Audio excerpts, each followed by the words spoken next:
Hey everyone, welcome to the 22nd LIBERcast, and I have the joy and excitation because I wanted to uh, talk about these things a long time ago, and I have someone um, who knows a lot about this. So, um, Brendan, welcome to the LIBERcast, and thank you for being there. Thank you very much, Fred. It's an honor to be live on the LiberCast.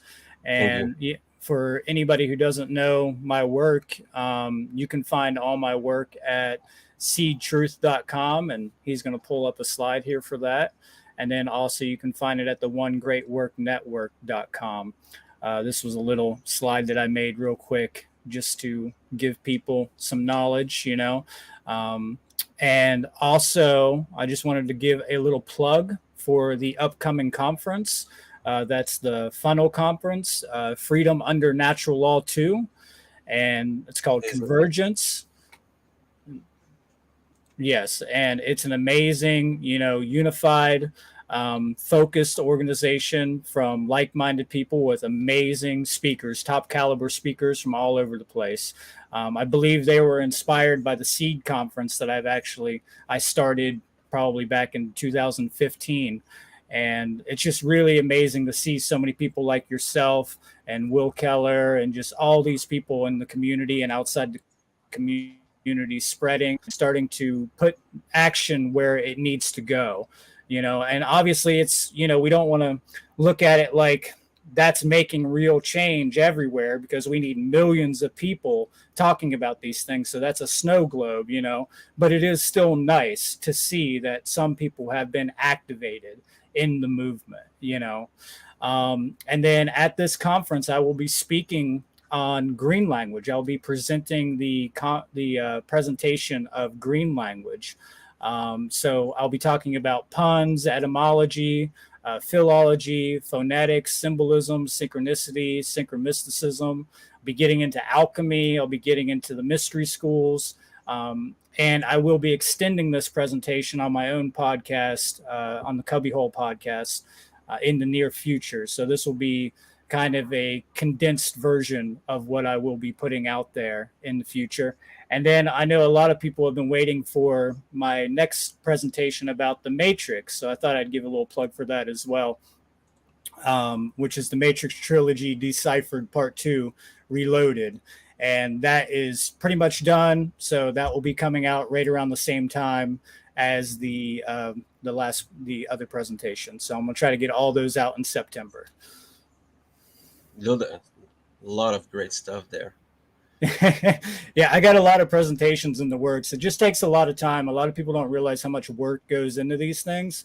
I don't like, just putting out presentations really quickly. I like to take my time, study, do my work, make sure the aesthetics are good, really compose the work itself.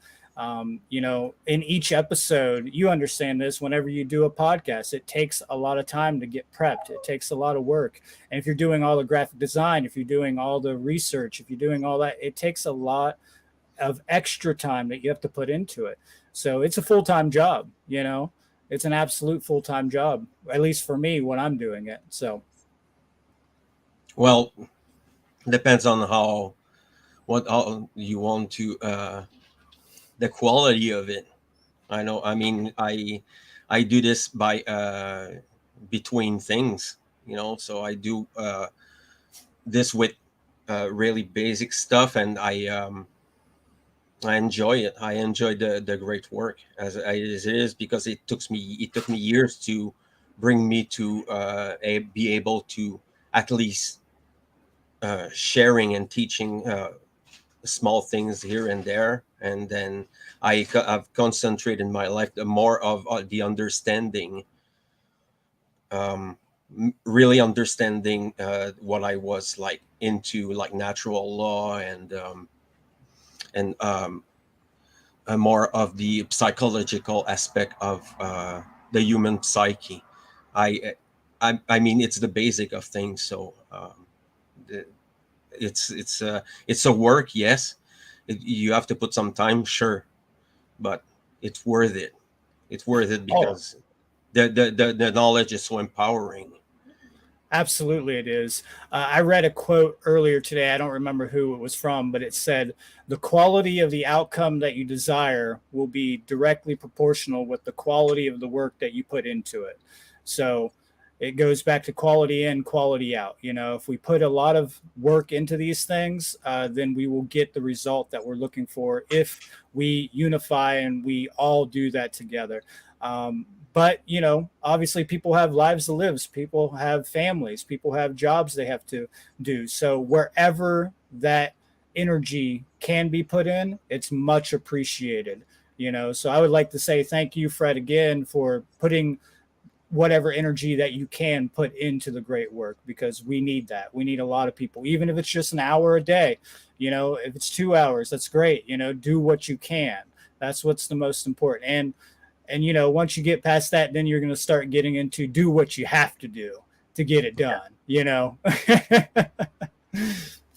Yes. And what it's only like you achieve that only when you achieve understanding. Mm-hmm. I like very much the explanation of Mark Basso about it. You know, the trivium really simplified there: knowledge, and then understanding, and then wisdom is action, and it's Right. so empowering when you realize those things. Absolutely, it is. That's why they don't want us to understand the trivium. They don't want us to know the true scientific methodologies to understand ourselves and understand the realm that we are working within and understand natural law. You know, so they have, you know, intentionally obscured, occulted, and assimilated and destroyed methods like that, like the trivium, like classical learning. You know, the classical liberal arts is what that comes from, the trivium and the quadrivium.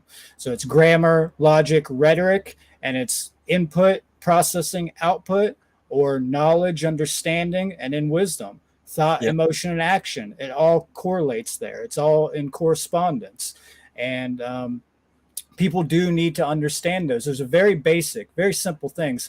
And I really wish when I was a child that I had like a poster of that on my wall just to remind me of that every single day. So when I came across that, I had a print shop back a few years ago. And so I just started printing out all that knowledge and hanging it on my walls so it would remind me every single day, you know. And you know, it's just a really good thing to have that knowledge stimulating you as much as possible, because we're subliminally influenced by, you know, shapes, sounds, words, symbols, colors, you know. So if we can take that method and use it to our advantage, subliminally influence ourselves at the subconscious level, and reprogram ourselves, then that's going to get us a better result, because that's ultimately what we have to do. We got to go within, we got to do the shadow work, we got to face our own self, we got to be honest about these things and be honest to ourselves, and then we have to uh, understand that and put it into action. You know, get out there, put it into action.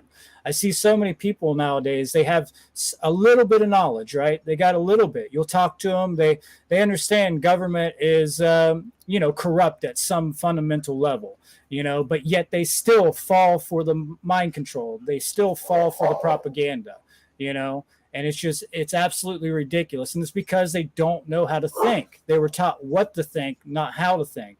And then a little aspect of themselves starts to come online, but then it gets completely suppressed because of that, you know, because of all the subliminal subversive influencing that we have. And you know, the word government literally means mind control. So it's Yeah. no wonder that if you are, you know, a supporter of government, then you must be under it. You must be under mind control, because that's what it means. You know, you are the one who are, you're the ones who are supporting it, right? You're the ones who are the support pillars of government. So you're underneath that. And if you just get the fuck out, and if we all do it together, then it's going to collapse. It has no structure, it has no foundation, it has no support. You know, so we have to support each other. We have to build a community and support each other in these areas. Government are like the back um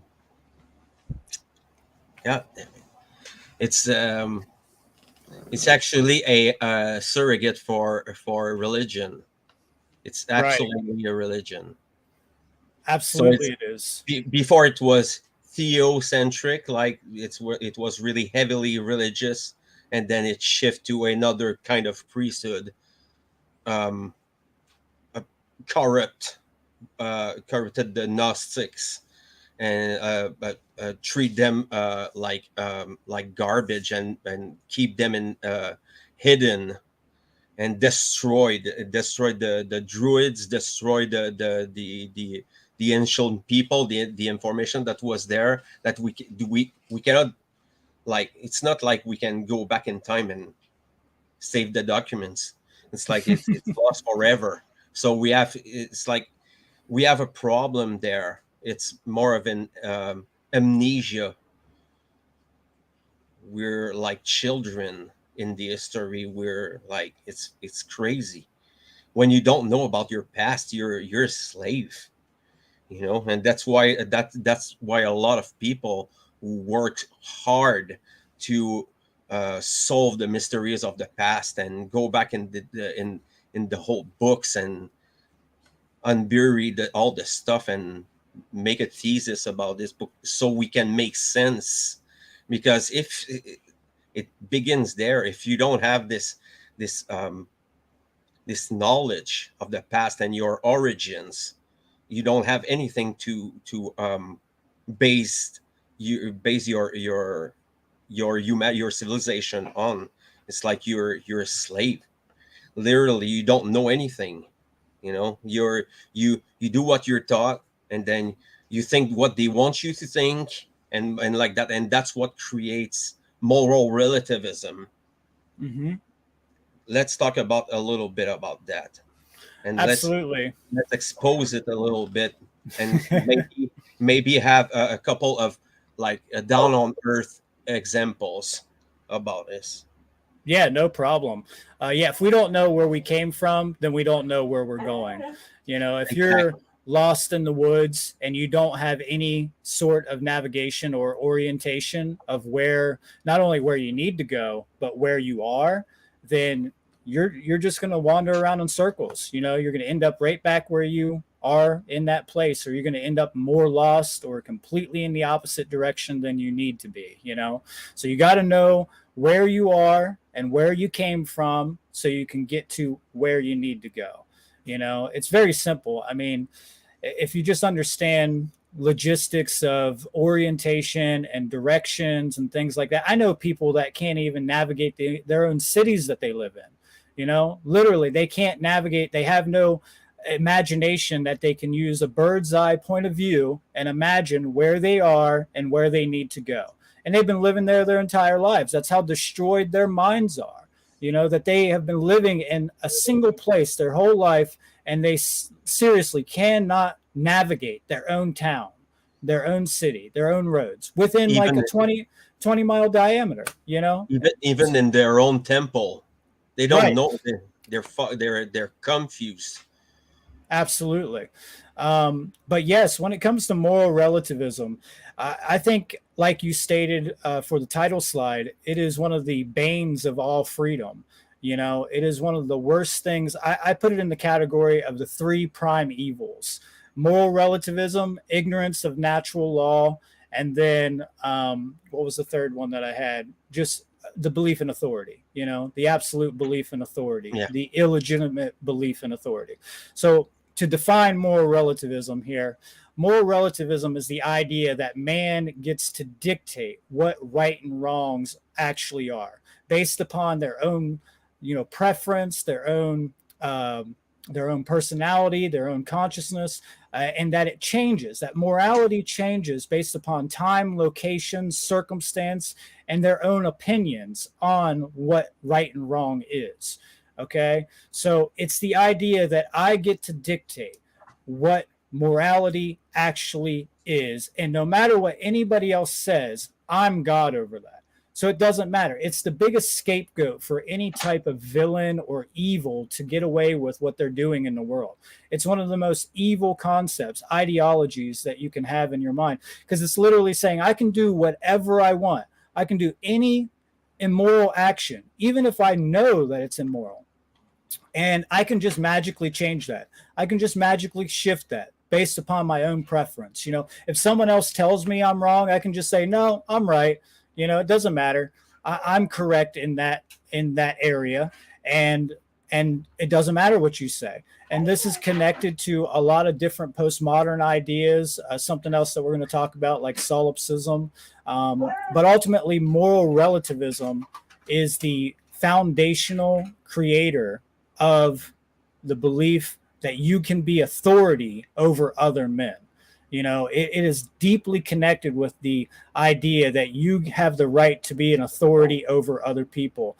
And it's the foundation of all slavery, because it's the idea that, you get to dictate that it's okay to be in a master slave relationship with another being. Because morality itself is all about social transactions. It's not just about yourself. It's always about a transaction with somebody else. It's a two-way thing. So I always like to reduce actions all the way down to two people on a desert island, or on, just you're on a planet, just those two. And if that action is right in that situation, then it's universally correct. No matter what, it's always going to be correct. Such as, let's say, any expression of freedom being, I grew a plant on that island and I harvested that plant. Let's say it was a coconut, and I, consumed the coconut juice out of it. That's my right to do so. I didn't steal it from somebody else. If I do that anywhere else, then it's absolutely a right to be in possession of that plant, to use it, and to consume it if I wish to. So, the idea of moral relativism is so perverted. It's the inversion of what we all know to be what is true. And if you don't believe in truth, it leads you into the idea that you don't really believe in morality either. Okay, so moral relativism has another root to it. It has the root that you believe that there's no such thing as truth. That truth is completely either non-existent, it's not in existence at all, or that you can change it on the whims of your own perception, just like morality. So if you don't have a foundation in facts, then you can't have a foundation in a factual, truthful, correct behavior. So you have to have those together. You have to have the first principle, truth, in order, objective truth, not subjective, not relativistic. And this is what is known as a universal in philosophy. There are such things as universals in this world. So in epistemology, you need to justify your claims through knowledge. So epistemology is the idea of, how do you know what you know? How do you know that there is a truth? How do you know that there is such a thing as knowledge, right? And from that, if you can get beyond that, if you have sound epistemology, then from there, you're going to go into, well, what's ethical? What is the actual objective moral behavior based upon that? And then from there, you're going to understand rights, because rights are ethical behaviors. They are behaviors that do not violate any other sentient being. And a lot of people like to use different terminologies for this. Some people want to use the inversion of morality rather than moral relativity. I don't care. What matters is the actual condition, the behaviors that come from that. You might have a different term for it. That's fine. You might want to call it, fairy tale land. I don't give a shit. As long as the behaviors are aligning with natural law, then that's good. And if they're not, then that's bad. It's very simple. These are things that we should be taught at a simple age, right? At a young age, in our formative years. And I mean, they try to teach us this a little bit, at least my parents did to a certain extent, but everywhere else in the whole world, it was just complete principles everywhere. It's okay to steal from that guy, but not from this guy. It's okay if the government taxes you, but it's not okay if you tax anybody. This complete double standard of morality and what rights actually are. So, moral relativism is a deplorable mindset. absolutely deplorable. And like I said, it connects to solipsism, right? So solipsism, the word solipsism comes from the Latin word solus, which means alone or one, which is where we get solo from, and then ipse, which is the self. So it means alone by the self. It literally means that I'm the only one in existence, that everything in existence is a figment of my mind. And it's the most deplorable thing that you can say to somebody else. It's like me coming to you, Fred, and saying, you are literally an NPC, a non player character in this world. Okay. You don't really exist, but I'll interact with you because you're just a figment of my imagination. So really, I'm just a crazy motherfucker who just makes up people in his own head, and I can just, do whatever the fuck I want because morality is, irrelevant at this point. Because if I do it to you, it doesn't matter because I made it all up. It doesn't really hurt me. It's I all just made up want in my to whole head. I just want to bring something up before I'm losing it. Before I lose my what I wasn't. I used to work into a grocery store, and I began to ask people, is there right and wrong? Is And most people told me no, there's not. So I told them, okay, so you don't believe in right and wrong, so I can go at your home and steal all your shit and beat you and kill you and take your stuff and burn your house and everything is fine. This is what you're saying. And the people, like, they didn't know what to answer to that, because it's like it's clashing. It's like, listen, I'm gonna be really honest about this. Okay, so when you deal with, I call them sleepwalkers. Okay, these people don't know where they're going because their eyes are closed. Okay, but they're walking, they're going somewhere, but they don't see anything. So what I want to say is how dangerous, if the overwhelming mass of the people thinks like that. It doesn't, and it makes sense when we're looking at the world we're living in. It making sense. Sadly, unfortunately, it's makes sense that everything is inverted. And let me tell you something. It's 6 to 7 years old. This is what we're dealing with. Okay, you cannot have make philosophy with 6 7 years old. Mm, They're absolutely. still stuck in this infantilized, mindset. They're scared of everything, scared of money, scared of debt, scared of police, scared of the culture, scared of their religion. you know Hmm. you have this constant repression on people that on they have no moral basics. If you want to have a society, you need and basic moral ethics into the society. This is what um, the people in Europe, the modern world has brought to the world, coming back to natural law. And you look, Absolutely. and you we don't we like moral relativism is literally infantilization. It's infant mindset. So when you're telling them the truth, when you're asking them these questions, they're stuck. They're stuck, and they're scared of what you're saying to them. They don't accept truth. Oh They don't they no, don't accept it. no, they do not. Oh That's why no. solipsism is uh, another wound, like straight open with the blood and the pus. It's fucking infectious.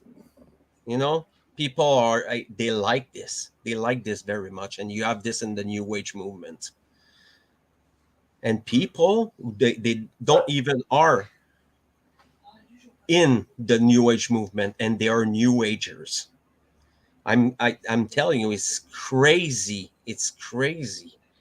When you get someone, I just before I let you talk, I want to uh, tell this little story about a Buddhist that I met, and he told me that nothing was real, and I was like, okay, if I take your head and I smash it on the wall, is it not real for you?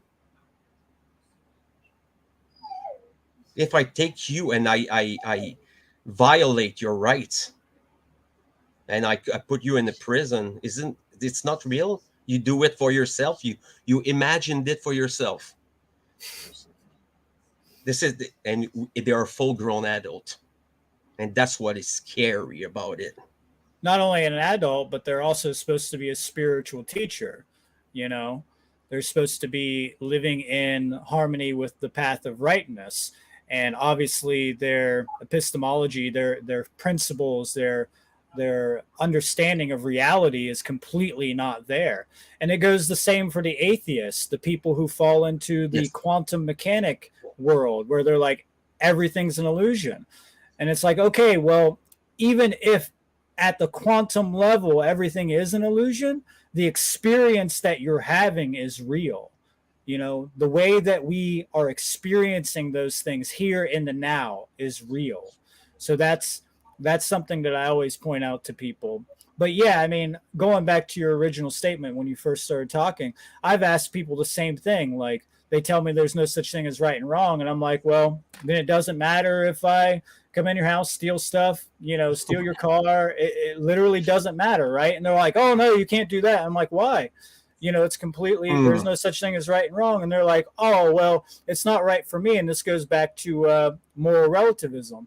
And so I always ask people, you know, if you're a moral relativist, who gets the final say so on morality?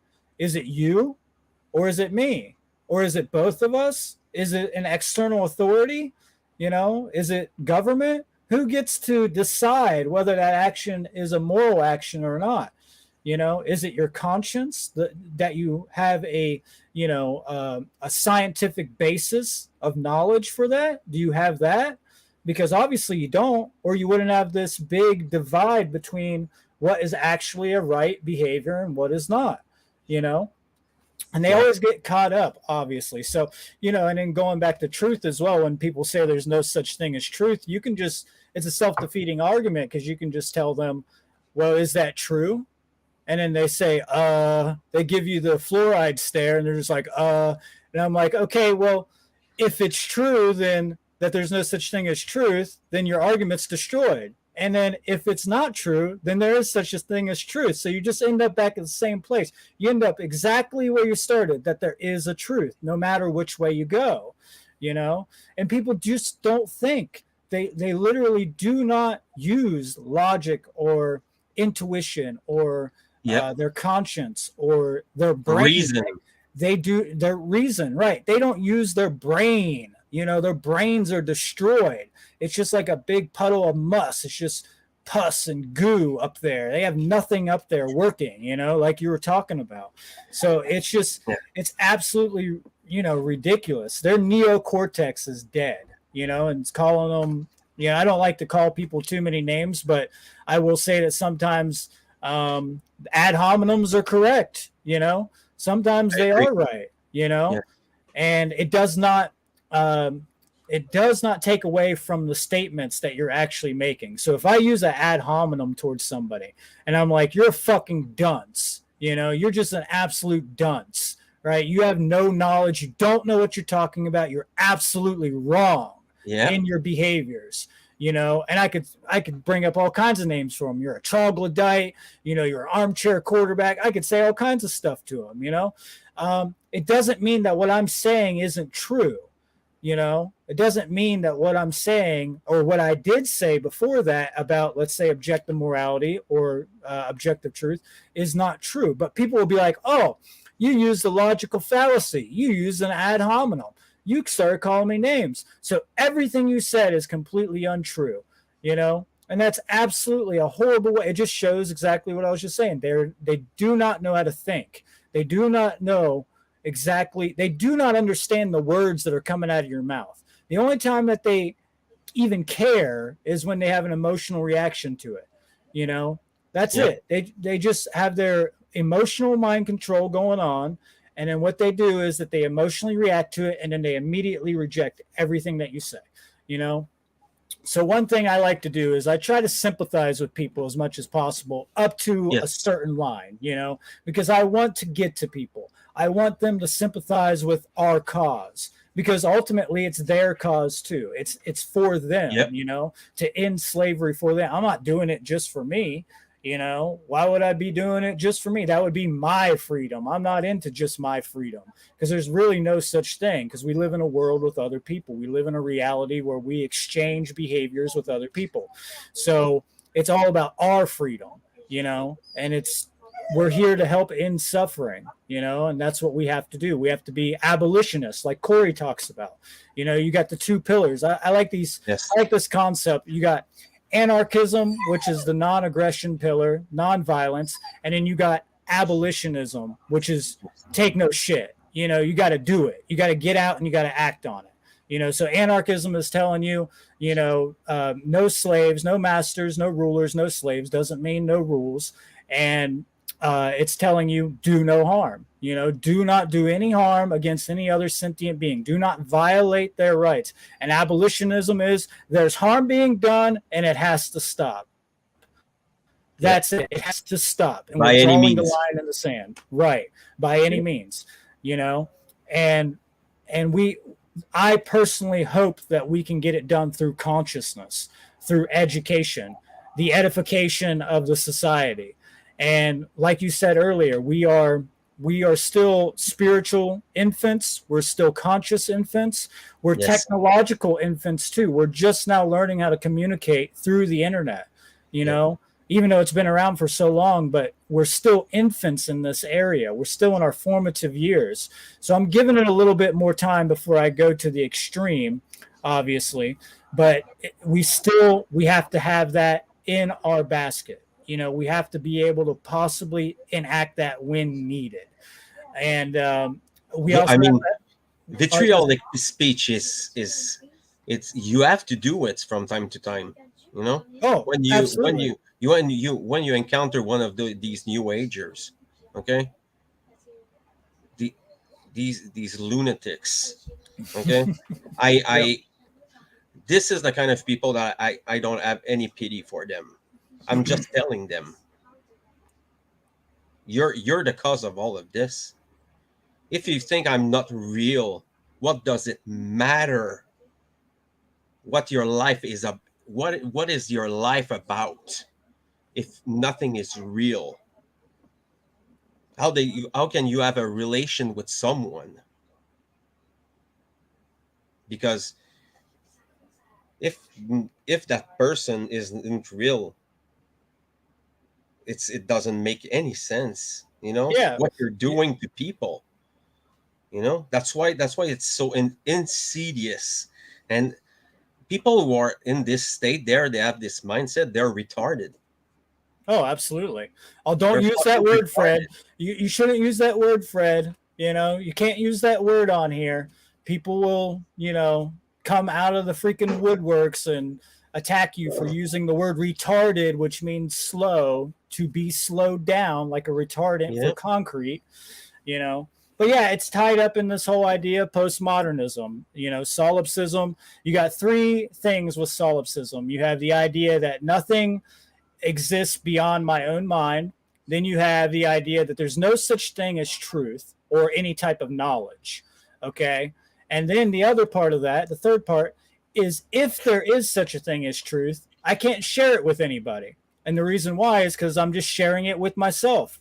Fred, you're just a figment of my own mind. And if I Yep. happen to share a truth with you, it doesn't matter. So it's completely there's no purpose, there's no centropy, there's even no entropy, either of these forces at play. It just it's just meaningless. There's no purpose. It's absolute nihilism too. So these are Yes. psychopathologies, these are mental illnesses. And a Yep. lot of people don't see them that way. And, I come from a very interesting background. I come from a punk, lifestyle, being a professional skateboarder. I mean, I've been around the world. I've done a lot of stuff in my life, and I've seen and met a lot of people. And you don't have any idea. I mean, maybe you do, but I know that most people have no idea how far these ideas really are spread. They are everywhere. They are in every little alley, every little spot in these people's minds. When I first came across solipsism, I was like, no way. There's no way that people believe that. It's so absurd, it's so Mm. bogus. And then I started asking people, and next thing I know, I'm like, everybody around me believes this. Every Yes. single person almost. Yep. I'm like, where did this even come from? And it's this whole, Marxist ideology. It's the postmodern ideology that puts us into the relativism of truth, morality. And then it means that there's no such thing as natural law. There's no such thing as objective laws in nature that govern the consequences of our behaviors, and I it's love the just analogy of Mark Basio about this. Is about this little kid that is running through a cliff. You know, doesn't matter if you don't believe in it or not. You're gonna smash your head on the rocks. It's the same thing with natural law, and let make it very clear there. Okay, to people who will listen to this and they don't know what natural law is, it's Mhm. not Darwinism. First of all, it's not the bullshit of Darwinism. We're talking about uh, phenomena in universe. We're talking about like true things, scientifically provable principle in nature. So we have and why I want to bring natural law is about the correspondence principle, because moral relativism is intimately connected to this principle there. If you have people that are broken because they didn't have the a good education, they were abused, and there have been violence that made to them, these people will grow up self-loathing themselves, That's really right. hate themselves. And what does it say about the nature of the relation between humans when the mind is destroyed, when the mind is sedated by the pills and the SSRIs? It makes people confused as hell. This connection with nature is severed because of that. The people who live in the big cities there, the nature there, it's scarce. So imagine the consequences of this on their minds. So that's what this is not a coincidence why we're calling the cities um, cattle um, place where they put the cattle. They keep in line and go into the metro and go in the bus and go to the job, and 24 Right. hours life, like it's never sleeping. you know Yep. Yep. And just everybody's on autopilot. Everybody's just yeah, running off of their programs.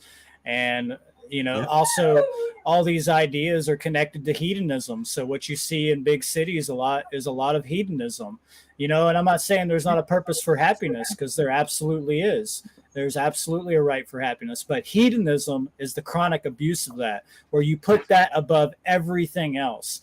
That's the only thing that matters, is your happiness or feeling good, absolute pleasure, right? So that's all that matters. So, and that's where this connects with solipsism and moral relativism, because these fundamentally like go in line, no such thing as truth, um, no such thing as morality. And then you get into solipsism, then you get into nihilism, then you get into yep. hedonism. And it just takes you into party mentality, and nobody cares about what's going on. It's one of the best methods of manipulation that we have out there, that's being I want to used against us. So my dog, Ultimately, it's the satanic mindset. absolutely. It is the satanic mindset. It's the inversion of everything that is true, correct, moral, good, Yep. you know, and you can chronically abuse anything, right? Any kind of substance, you can chronically abuse it. Any kind of technology, you can chronically abuse it. And that's all we have done in the cities. That's all we see going on. I'm not saying it doesn't happen out in the rural counties or out in the country either, but it's less. I lived out in the country for a long time. So, I barely had access to television, to, anything really. I didn't have a TV till I was like 15 or 16 out in the country. So I was kept away from a lot of that stuff. And I became very autodidactic, meaning I learned a lot on my own. I went out and studied for myself. And I had a passion to go out and read all the books, read all the anarchist books, read all the philosophy books, read all the like Manly P. Hall, read Manly P. Hall, read 1984 by George Well, or Orwell, and just read as much as I could because I was out in the middle of nowhere. It's so good for you to be in solitude sometimes. It teaches you spiritual awareness. It gets you in tune with yourself, and it gets you in tune with nature. And then you can visibly see the effects of natural law taking place. Natural law, like you said, is not Darwinism. It's not the law of nature. It's not the idea of the lion taking down the gazelle. It is literally the observable dynamic of the consequences of human behavior. It's cause and effect. Whenever you do something, this is the effect that comes from that. And it's repeatable.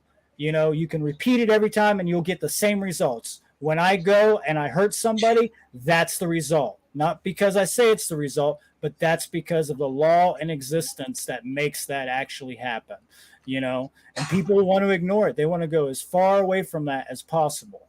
They want to run from that because they obviously don't want to take responsibility for understanding these things, because freedom takes true responsibility, and it takes responsibility to yourself, and it takes responsibility to the environment that you're living in, right? I mean, if you live in a really, really dirty home, you got to take responsibility for it. You got to clean it up. You got to export, you got to export all the dirt out of that so you get an orderly place in your house, and that's what we have to do to these, to our world, to our environment. It's the idea of the terrain, the terrarium versus the fish. It's the idea of the fish being in an environment where it's completely toxified and it's completely polluted, and everybody's like, vaccinate the fish, vaccinate the fish. That's the problem. Vaccinate the fish, right? Instead of cleaning the fish bowl, you clean the fish bowl. That's it. You clean the environment. And it goes back to epigenetics. So, I mean, there's a lot of things you can get into with that. But if you don't start first with the ideas of epistemology, sound, objective epistemology, sound, objective truth, right? Then you won't get anywhere in this life. You're just going to live in this illusion, this huge illusion. And I know a lot of people that think that, that this is just an illusion, so it does not matter. Who the fuck cares, So I'll give you a quote. I'll give you a quote, though. It comes from, I believe Einstein said it. Whenever you have a problem, right, you have to expand your consciousness beyond the consciousness level that created the problem. No problem can be solved by the same level of consciousness that created the problem. So that's what we have to do. We have to expand collective consciousness. And that's why we're not seeing a shift completely in the world. We're seeing some change, but it's questionable because you see a lot of these people, they don't have sound ideologies. So even if there was some government takedown at this point, you still have so many people out there that believe in these ideas. It's just going to start right back up. That's been the repetition throughout history, right? You take down a government through a revolution, and the next thing you know, you have another government in its stead. You take down a monarch, and the next thing you know, you have another monarch or another oligarchy, that replaces it. So it's always a big issue. So that's why education is the real way to freedom. Education, and then the application of that education into reality. You have to apply it into the real world. You have to be proactive with it. Oh yes, we need to teach it to children, Hmm. because the job will uh, be less hard to teach it to all the children. In 2 generation, maybe three, we could like reverse it, all of it, just with the liberal arts and trivium and philosophy and things like that. The thing Absolutely. is, I want to bring that because I think it's a big aspect of it. um, I want to talk about moral relativism in the culture, because it is influenced not only by the social engineered, but by the corporation and all these things that's sending constantly uh, subconscious influence. And then you have the influence by your relative and your parents and your friends that are like that, and you grow up around them. So it's intergenerational, um, a schism, intergenerational schism in the mind of people, because essentially we are. I would like to bring up a natural law again. All is mind there, so there's no separation. And what makes it even more difficult is all the attacks on gender, family unit, and all the conservative behavior that we had before, that is getting inverted, like the explosion of the family here in Canada, when 2 years ago you wanted to see family explode. It's fucking crazy. Okay, Right. the elderly people died all alone because they could not see their family. They're they take the elderly people and they put them into, I call them elderly prisons. Okay, they are like big blocks with locked doors. You know, I I cannot stand it. I cannot stand it. And it's all this influence there. People think it's okay. There's people there that, okay, it's fine. Let's close everything and strangle the economy. You know, and inject people with garbage. Okay, with garbage. We don't know nothing about this. Like now we know, because people are dropping like flies.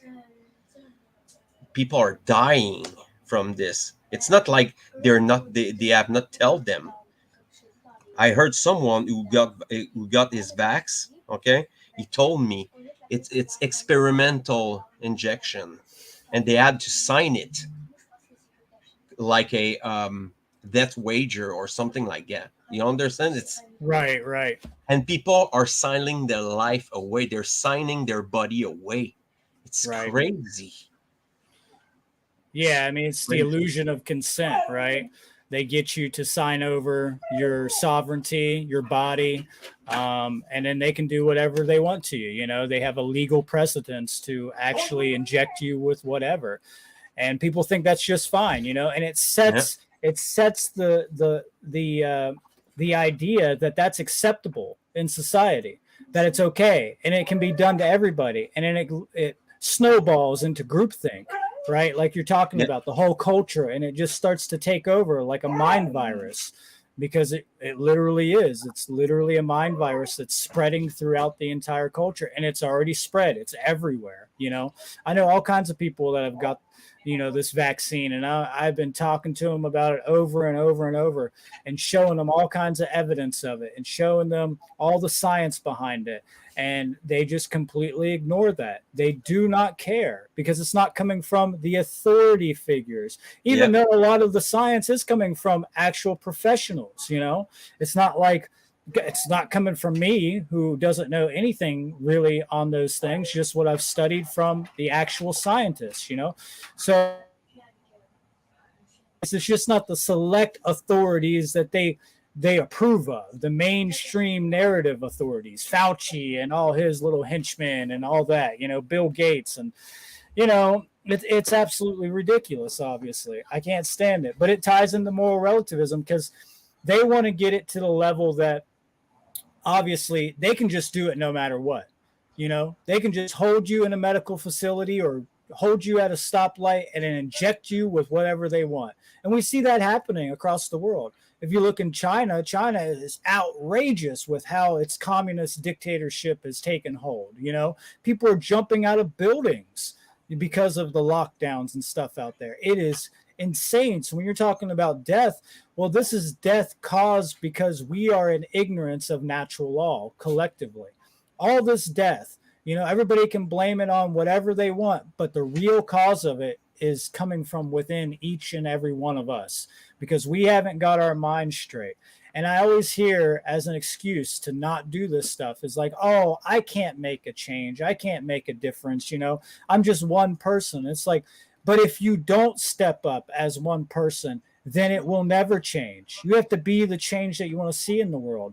So it takes one and then it spreads, then the next, then the next, then the next, and you have to maven target people. You gotta get through to people that are extended family members, right? Or extended friends. And sometimes they won't listen to you directly. So you target someone who they will listen to, and then they get through to them. So you got to spread it. You got to be egalitarian with it.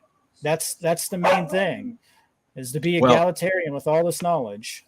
You want to talk about this? What about coercion? How bad can it turn just by that? Just with that, the whole government is based on coercion. Yeah, that's the de facto condition of government. Government cannot exist without a coercive use of violence. It's the monopolization of violence, So if you take that monopoly away from government about coercion, if you take coercion away from government, it's no longer government. It's not declared a government then. It has no power. And one of the main things with government is that its modus operandi is to ensure that it survives and it grows. It has to continue to expand and grow. So it will do anything within its power to continue to do that. Government is not just people. It's made up by people, but it's an entity made by people. I've heard this a lot. Government is just people. Well, yeah, it's made up by people, and that's part of the problem. But it's not just people. You can't say that, oh, just because people got together, then it's naturally just a government. That's not how it works. People can get together and not make governments. There's been stateless societies all over the world for thousands of years, hundreds of thousands of years, that have popped up into existence and then magically just vanished because of authoritarian and tyrannical means, or usually from some type of corruption from within, a domestic issue from within the mind. And I'm talking about how many tyrannical parents out there. Right. Oh my God. There's so many, there's so many. This is something funny. You'll enjoy this. I did a poll on my Instagram yesterday. I like to get on there and I like to ask people questions, kind of like what Mark Passio did with his documentary, right? And I like to see the results. And surprisingly, I actually got pretty decent results across the board. But that plays into a bias because most of the people that I know have been following me for years, so they already know what I'm going to post about.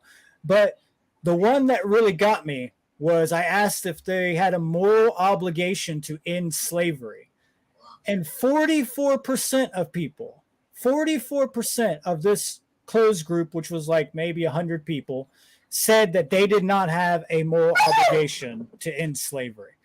That they do not have a moral obligation to end slavery in their presence. And I was shocked. I was absolutely abhorred with it.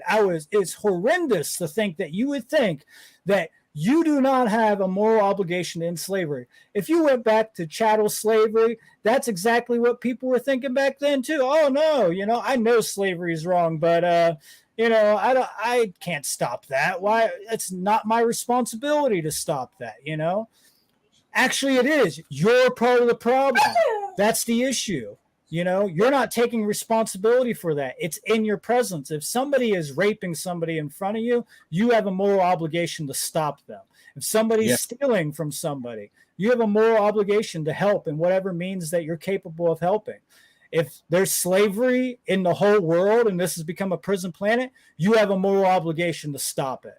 You know, it is your Yep. personal responsibility to step up and stop it.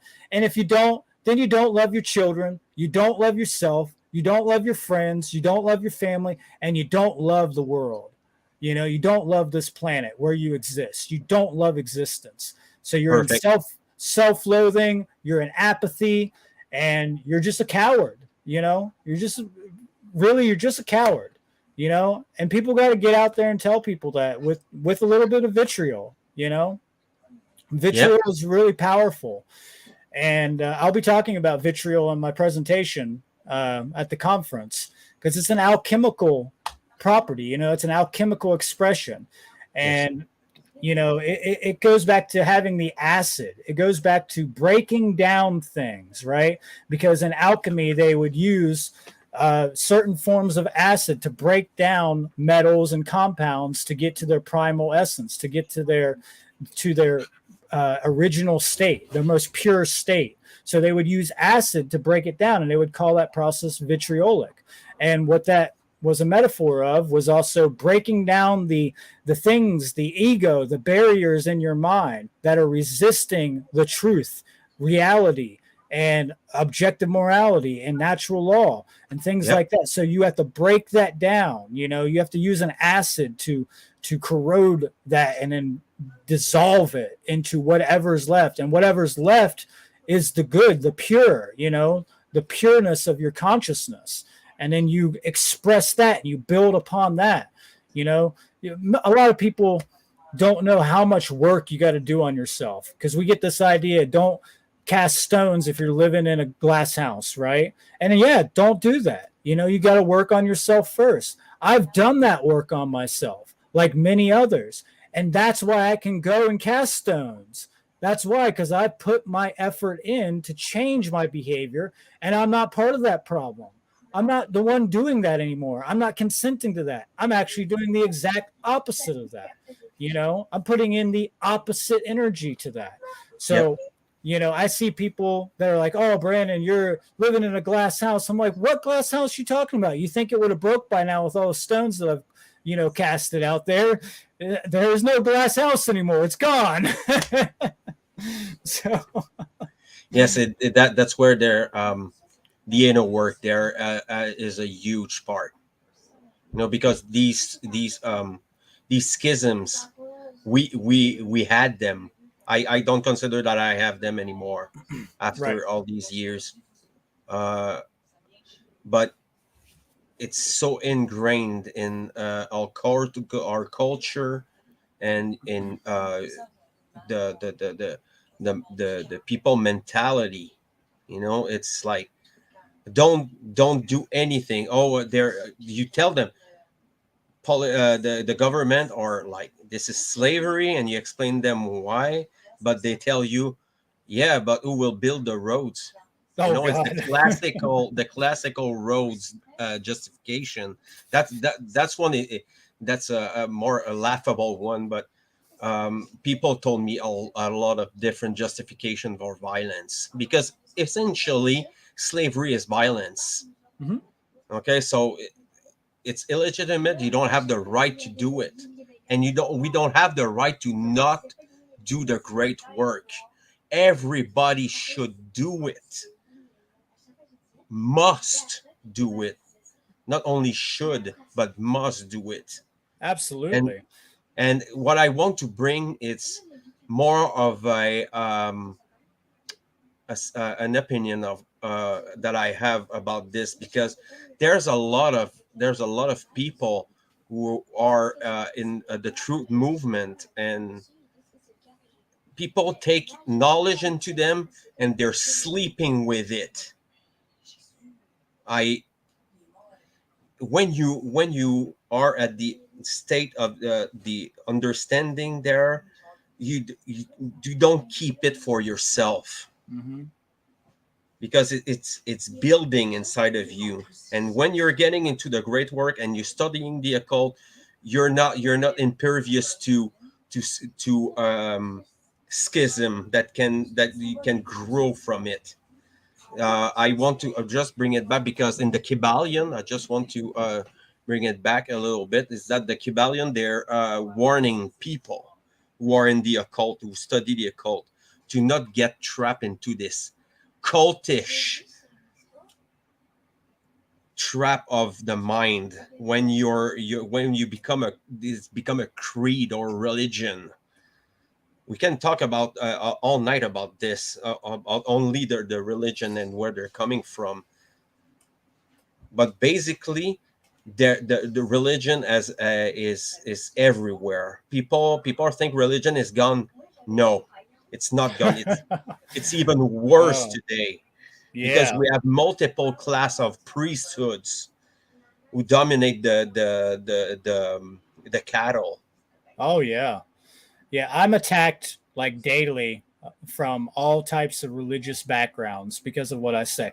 I was sharing things the other day about thelema, Yes. the principles of thelema. You know, love under will, agape, and um, and I got attacked by like five different Bible thumpers just out of nowhere. They just came out of nowhere. And I thought I had weaned out people off my social medias by this time, but obviously not. And they just came at me with the most ridiculous things. And you find this everywhere. You go into the cities, you start talking about any of the mystery schools, you talk about the Kybalion, you talk about the ancient knowledge, you talk about anything like that. And it contends with their own preconceived notions, not only about origins, but about their religious faith, about the creator, all these things, because they are in a cult, like you said, that is thwarting them from forward progress. It's tying them back. It's Yeah. binding them, right? So religion means to tie back, to bind, and binding is a magical term. You know, it's a magical spell, right? It binds you, but it can be a positive thing too. You don't want to throw the baby out with the bathwater, you know, because a lot of the religious texts can get us back into origins. There are some truth there. There's little bits of truth there. So we Yep. don't want to just burn it all and get rid of it. We want to get rid of the ego attachment to it and learn the truth in it and use that and get rid of all the dogma. That's what we want to get rid of, all the dogmatic stuff. And then we want to bind ourselves back to the truth. We want to bind ourselves back into our own sovereignty and bind ourselves to natural law principles, you know, and bind ourselves to the seven hermetic principles or the eight Well, hermetic principles, you know? yes, there's hate, Yeah. like Marpasio said, it's care, and this one there, it's everything. You know? Right. Yeah. Care is the last one. And the eight, if you understand the symbolism, the eight is actually the one. So mentalism and care technically are the same thing. That's why when in musical notation, you have seven notes and then you go to the next octave.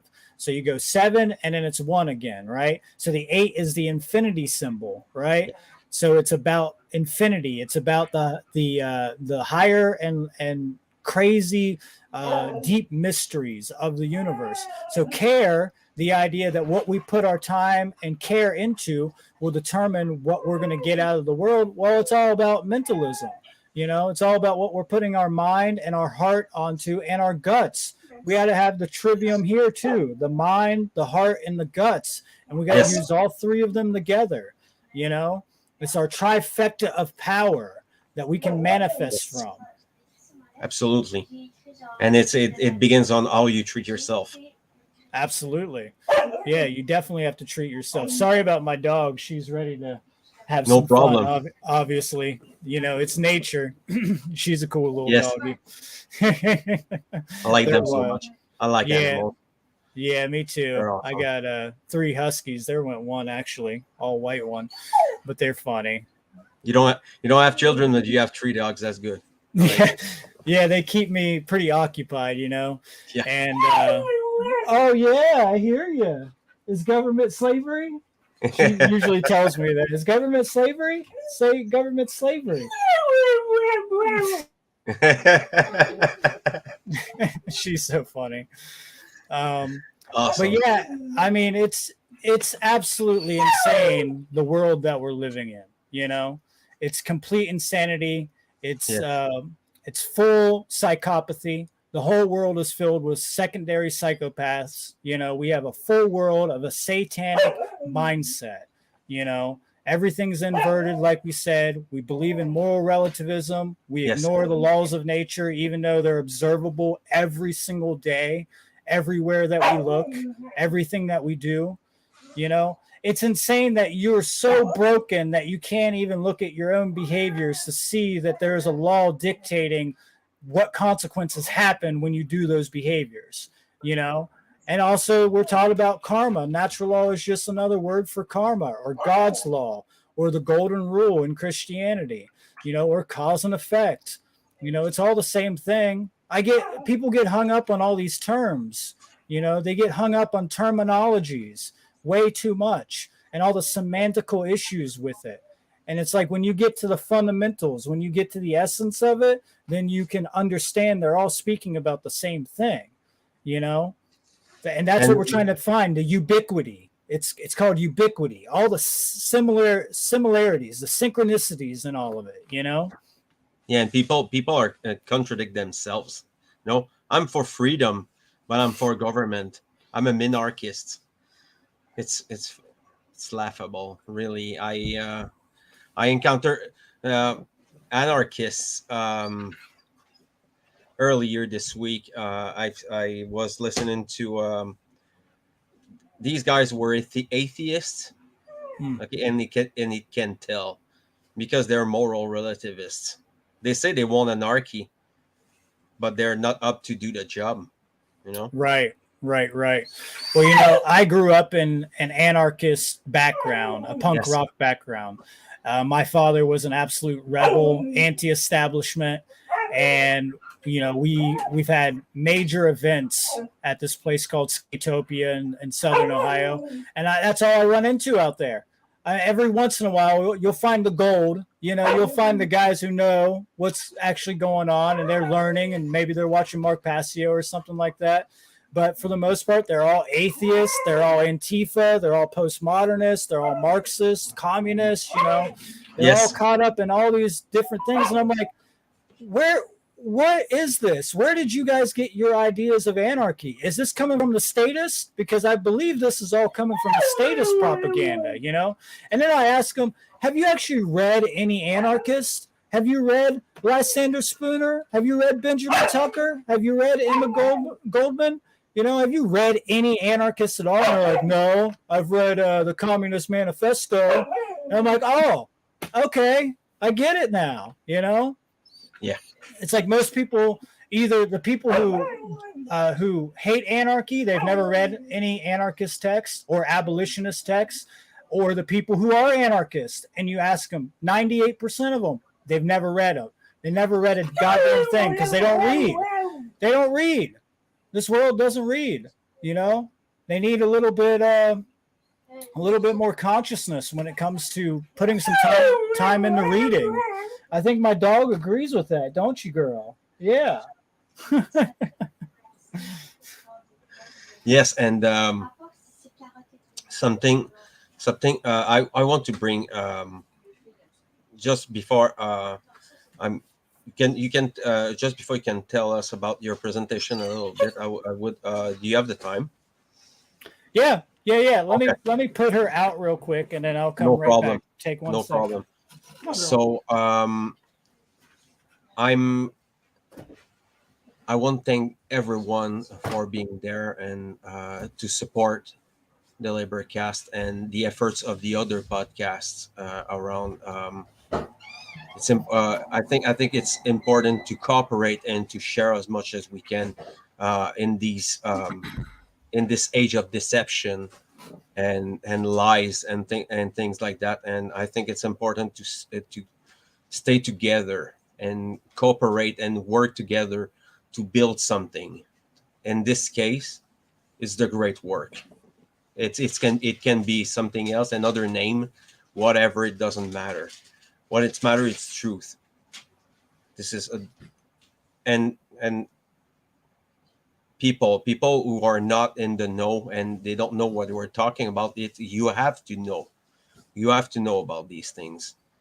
What is the mentality behind the system we're living in, this reality we're living in, with that we're sharing. It's I realize now that it's so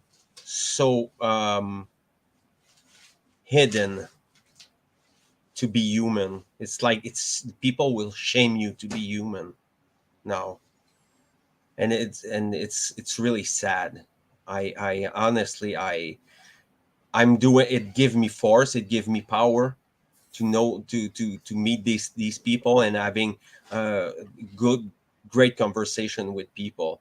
Sometimes it's bad. Sometimes you encounter people that are really stubborn. You know, they will close their eyes immediately. You know, and even maybe insult you for your knowledge. And I'm telling them, I don't believe anything. I know things. You know, that's the difference.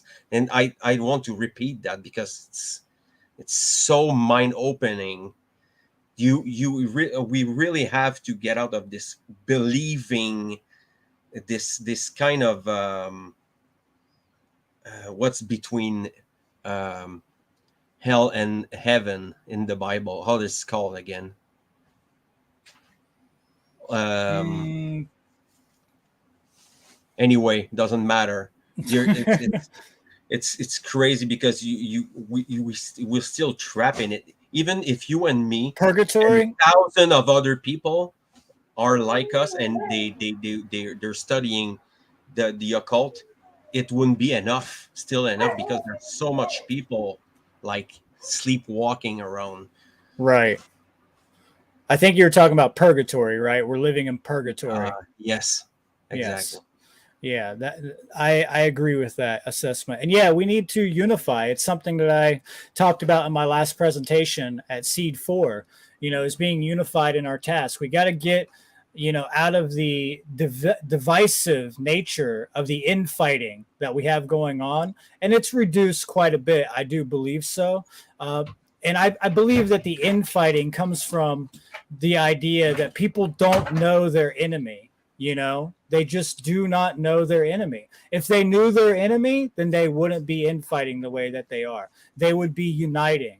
We're going Sure. to have differences of opinions on certain things, but if we unify in the fundamentals, in the universals, that's where we have to stick to our guns, is unifying on truth, on morality, on all the principles, on the 8 hermetic principles, and putting them into practical use, teaching children, being conscious parents, and also being Yes. prepped. We have to be prepped for whatever may come, because things can get a lot crazier, and if we don't start to really make an effort and have a paradigm shift in consciousness, they will Yes. continue to go down this path. So, I Yes. see people all the time. They're just like, they're talking about how crazy the world has become. And it's like, and you wonder why, are you not really paying attention? I've been, even people that have been following my work for a long time, I, I get the same thing that you probably get.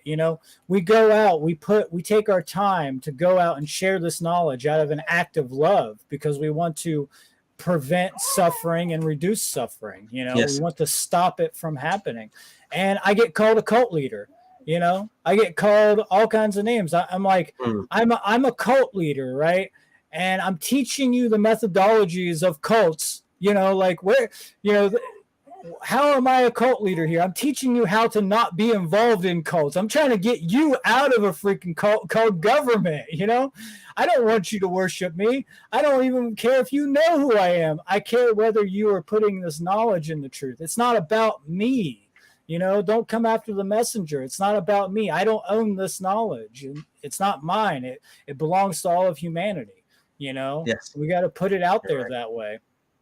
So, and the anarchists themselves do that too. They're like, "Oh, you're part of a cult." I'm like, "Aren't you part of Antifa, the group Antifa, who's being fascist against anti-fascists?" I'm like, "Huh, really, really, really? Okay." It's so weird because they all fight each other, Antifa fights Antifa. Antifa fights fascists. It's like they're all statist. That's what it comes down to. They Sure. all just believe in statism, and that's No, it. they'll defend it with everything because Yeah, they're brain dead. absolutely. It's ridiculous. It has nothing to do with anarchy. Anytime I use the word anarchy, I always tell people I'm an anarchist without adjectives. I don't have any adjectives. I don't add anything to that. I'm not an anarcho communist. I'm not an anarcho syndicist.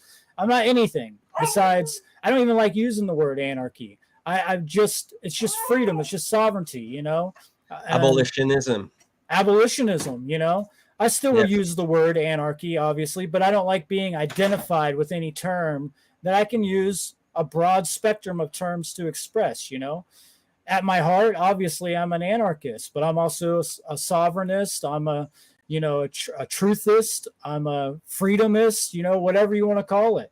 And if I'm in a cult of freedom, then I'll wear that as a badge of honor. Sure. I'll take that, right? I'd rather be in this cult that the whole principles are to not harm other people and to not have my sovereignties and other people's sovereignty and liberties destroyed. I'd rather be in that cult than a cult that's enshrining the idea of moral relativity to come in and destroy your liberties, inject you with whatever toxin they want, tax you, fine you, imprison you, punish you, maybe even kill you, in many cases. So, I'd rather side with the idea of no harm, so I'll take that cult.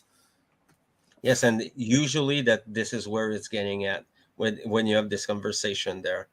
When you tell them that truth is in the polarities. I had this conversation a lot before, and it's not the last time I'm gonna have it. I mean, I mean, is it truth or is not truth? This is how you achieve knowing truth is by using the polarities. No, and there's a term I don't like. It's the gray zones. What Right, do you mean gray zones? First, it's really relative, and it's moral relativism. right. Yep. So people could argue with me on that. Please, if you don't agree, just put it on the comment section, and we can have a conversation as adults, you know, and talk about that. But um, I don't think that gray zone exists.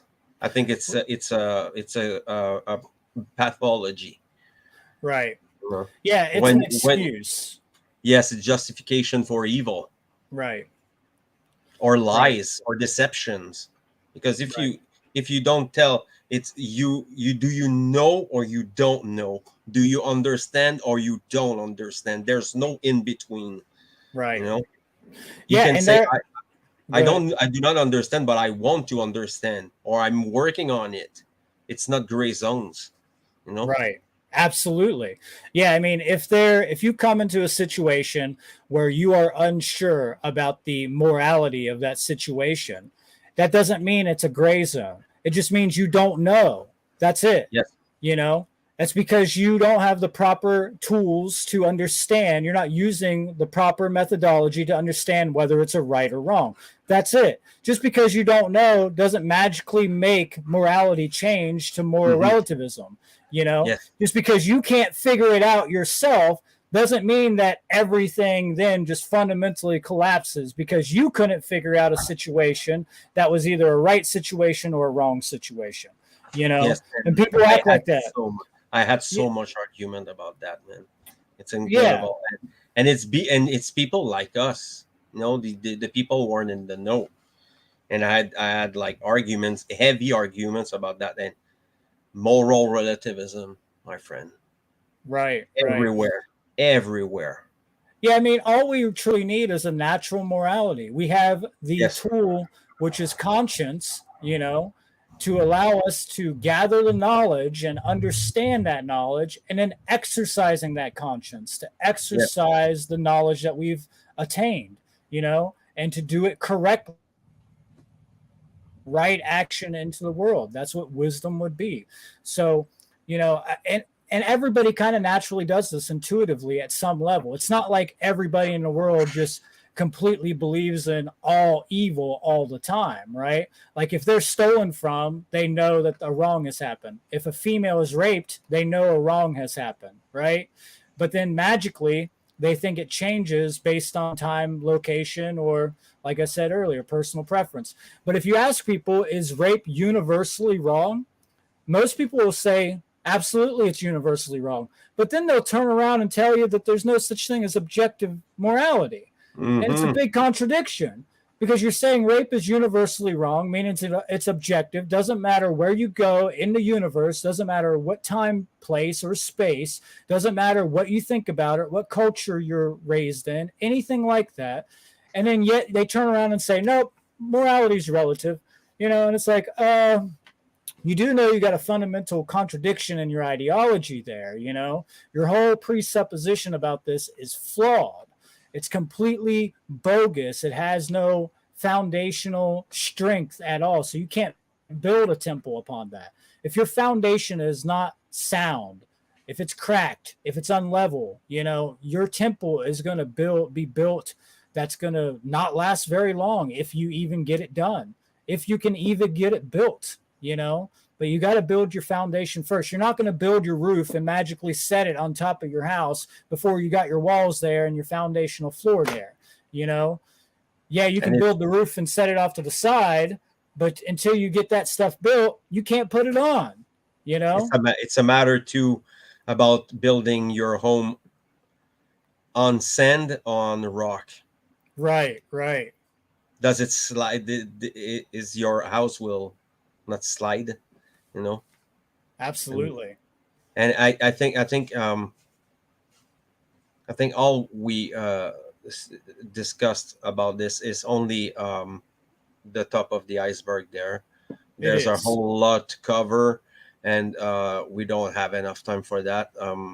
Sadly, we could we probably do another one for another subject, and I would be happy to have you again on the LIBERcast. And I want to thank you very much for being there and sharing your wisdom and have a convivial conversation with our folks and as brothers and uh, you know as friends,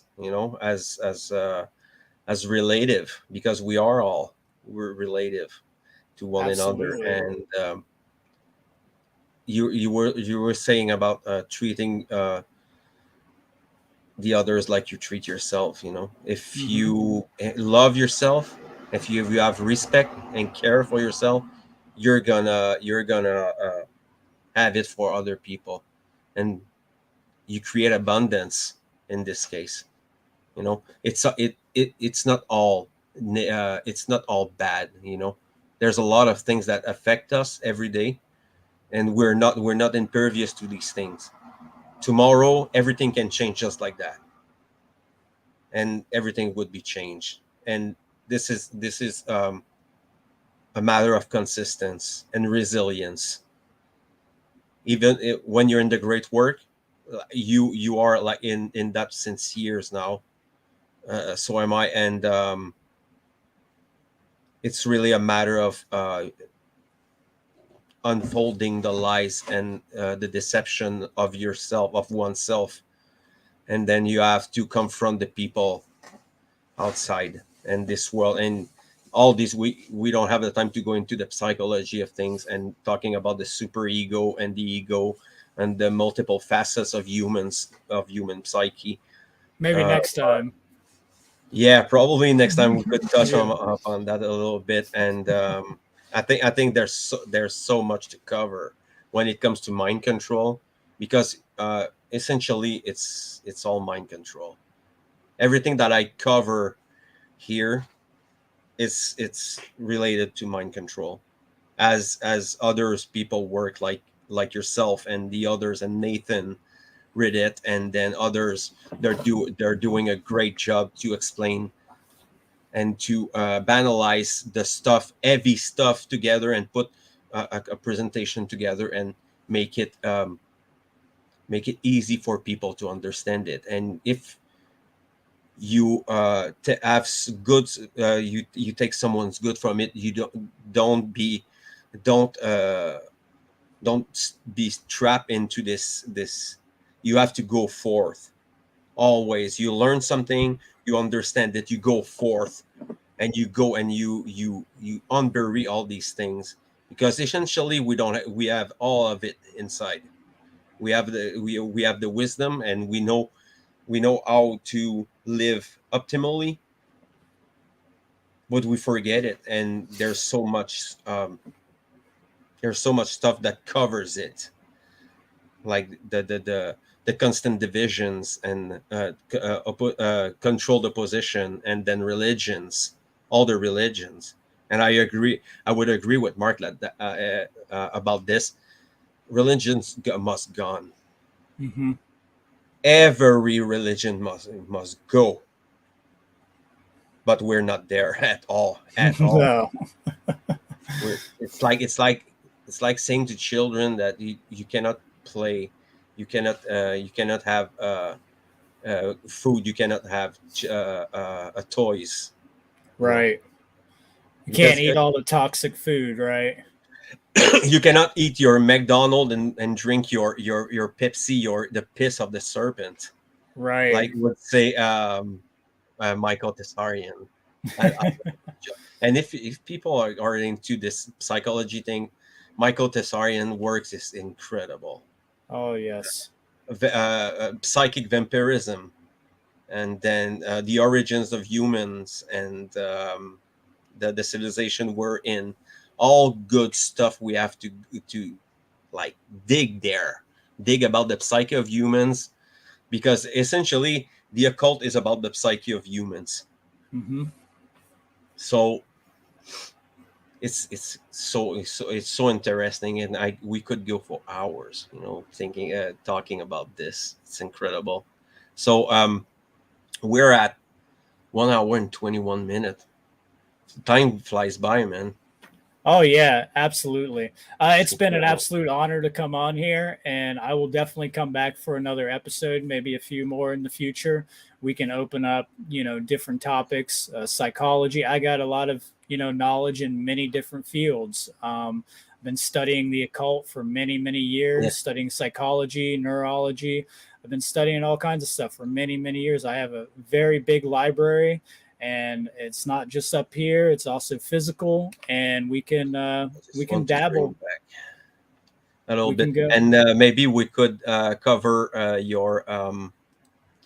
your fake ass punk a little bit, because I think there's it's so on point, man. It's so on point. I was delighted by your slides there that you were putting on Facebook. They're Oh all yeah, great. They're i'm all gonna great. I'm gonna do a continuation of that fake ass punks part two, and really get deeper into it eventually. It's been my plan for a while, but I think I've got the most compliments from that presentation than any of my other presentations. I don't think it's the best one personally, but I think it hits home with a lot of people, Yes. you know, especially in my community, because like I said, I have a huge community of people that are in that field. And a lot of times I get a lot of people are like, I'm never going to talk to you again, Brandon. And then a lot of other times it's like, they are like, this is the best thing I've ever seen. I've been trying to put this in the words for so long and you did it. So it's Yeah. really nice, but it's a double-edged sword. Sometimes you lose people and sometimes you gain new people. And yeah, it's a really cool, really good presentation. So if anybody wants to check it out, it's, Yes. on the One Great Work Network, and it's also on the Seed Truth website as well. And If you want you to know, just tell the people about the events that you have coming. oh Can yeah, everybody? well, we have the funnel event, the conference coming up September 10th and 11th, which is, I think it's done by Will Keller. I always want to call him Will Killer because he's a killer with the knowledge. He has it going on. So it's Freedom Under Natural Law Conference, and there's all kinds of great speakers coming. Like I said earlier, top caliber Yes. speakers. I'll be presenting there. I think Mark Passio is presenting there. Yes. Sethicus Boaz and all kinds of great speakers coming to that. And then obviously I will be putting on Seed 5 next year in May. So Seed 5, I don't have any banners up for that Yes. yet, but that is in I'm gonna early put production. the So green language. that's coming. And then that's the presentation that's up on the screen. That's what I'll be presenting. I do want to get into that, but I don't want to spoil all the great knowledge that's going to be coming with that. And it's been a work coming for about a year now. So should be pretty good. It's just going to be an hour long, but I think everybody who studies the occult will get something out of this. I know a lot of us have heard Mark talk about green language quite a bit, and probably we use it in our own daily lives all the time. So I'm Yes. really excited to bring this one to the table because it's kind of a little different than all the other work that I've done before, mostly in the realms of government and being held under duress and stuff like that. It does connect to that. It has deep connections to that, but it's definitely more focused on the mystery schools and the mystery traditions, and a lot focus on symbolism, synchronicity, and a lot of good occult knowledge just all around. So, and then the other presentation is the Matrix presentation, obviously, like I Yes. talked about at the beginning. And that one I think it's going to be right around 3 hours long, and it's really good. So anybody who's interested in, Mark's work on the Matrix, well, this one takes what he has and builds upon that. It is an expansion of all that knowledge that Mark put out there, and I get into all kinds of different details in it. I go really thorough through it because I study a lot of cinematography. I study a lot of cinema language and cinema expression, and so there's a lot of great knowledge in this. I personally think it's one of my better breakdowns of films. So really excited to get that out to the people. Yes. There's a man. I'm so happy to see all these presentation, man. It's great. There's a lot of people that I encounter in the last month. There's a lot of people who are getting out and doing the job, and it's very encouraging. Even if it's not a lot, I mean, we have what we have, man. Maybe one person, two-person, if people get get something from the LIBERcast or your podcast, or the other great workers around. It's If it's one person, if it's two-person, it's perfect. We need everyone, to get into this and push the word as much as we can. Even if it's not my own podcast, it doesn't matter. I'm not here to block anyone. I'm here to pass the word and share the knowledge. So I want to thank Brendan again. Thank you, man, for being there. That's awesome podcast. Thank you very much. And want to thank people who've been there all along, commenting in the chat and following the LIBERcast. And then go see, if you're not aware of Brendan's work, go on his YouTube. You have a YouTube. Seed. Uh, I cannot remember exactly the name. it's Seed Truth Academy. Yes. Yep. See Truth And Academy on YouTube. So thank you everyone, and see you next time. The next is gonna be a French presentation about solipsism and moral relativism in French. I'm gonna bitch slapping people around in this one in French. It's gonna be awesome. So thank you very much. Have a good night.